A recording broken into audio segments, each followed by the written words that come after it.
for the sake of time, we're going to move on, and I'm going to invite Kleeb to the stage to continue on with that.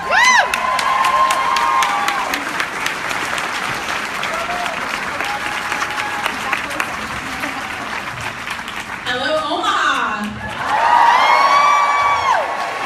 And hello, rural Nebraska, because I see a lot of familiar faces from back west of our state. So I'm going to talk about 3 things tonight, but before I do, I want to acknowledge some elected officials and politicians and heroes that are in the room.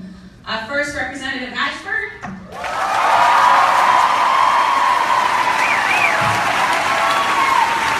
Not only made sure that a veterans hospital had the funding they need at the 11th hour when he knew that he wasn't going back into that office, but for making sure that we were safe and that our communities were growing and that immigrants knew that they had a place here in Nebraska. Thank you. And I always remind people, everywhere I go, especially in Omaha, that bacon is bad for you. And I just want to acknowledge 2 women. We don't have many women in office in the state of Nebraska. We have a hero and a giant with us today. Her name is Ann Boyle. You may know her family. She was a public service commissioner. She was the chair of the Democratic Party. A hero to all of us, who like to fight as mayor of Omaha. And then we have Crystal Rose with us, who is the current PSC member, the highest elected Democrat in our state, and one of the strongest women I know.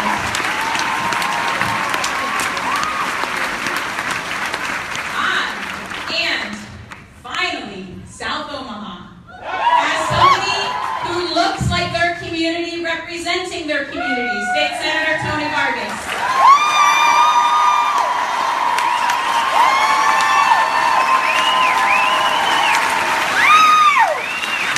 In South Omaha, if we make sure everybody in this room gets to the polls in May to elect Keith Mello as mayor,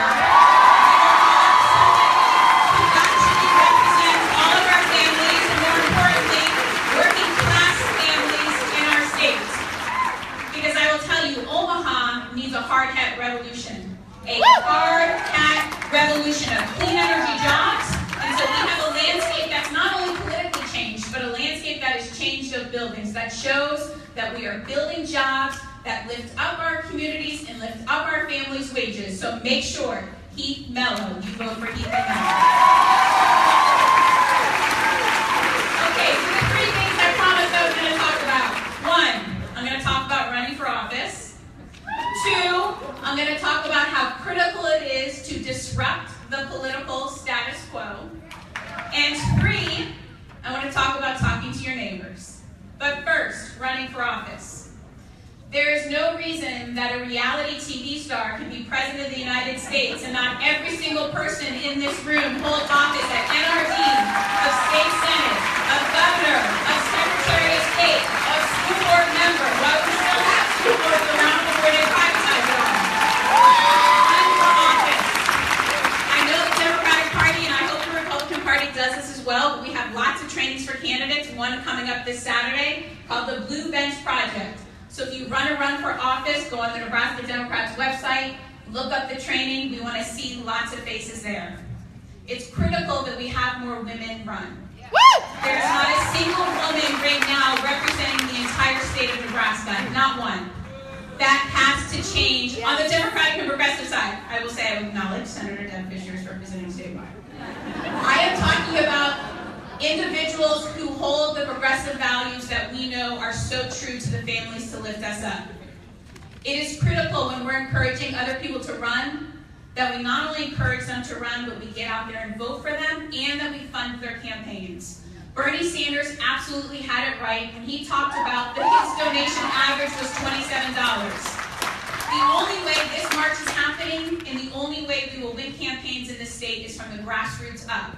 No big dollar donor is going to come and save us. It is going to be everybody in this room. Girls support girls.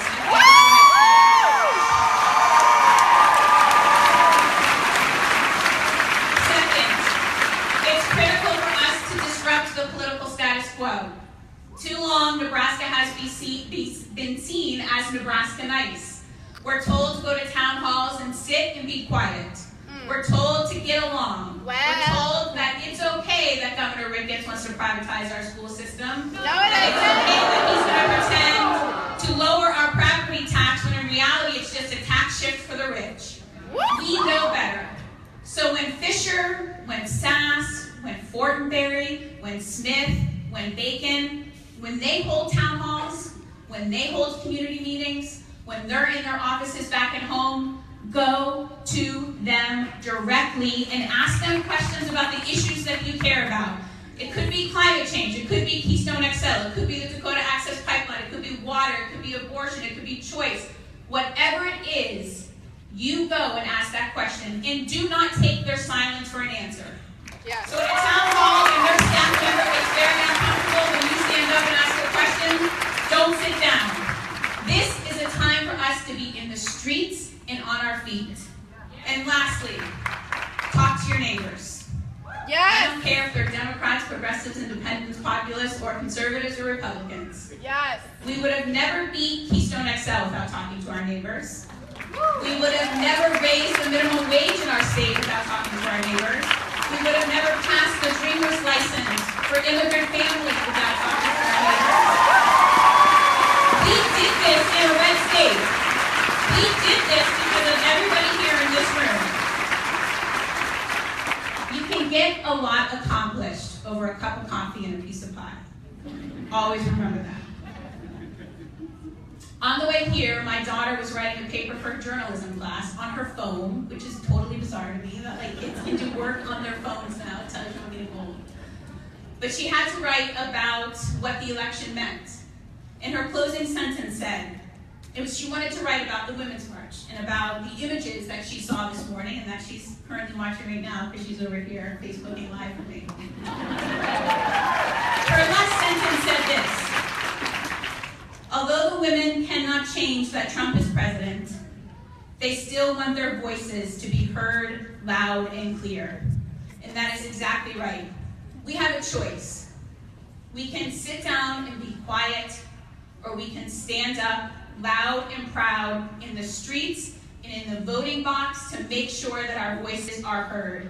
So let's get out there. Let's get our voices heard. Let's march proudly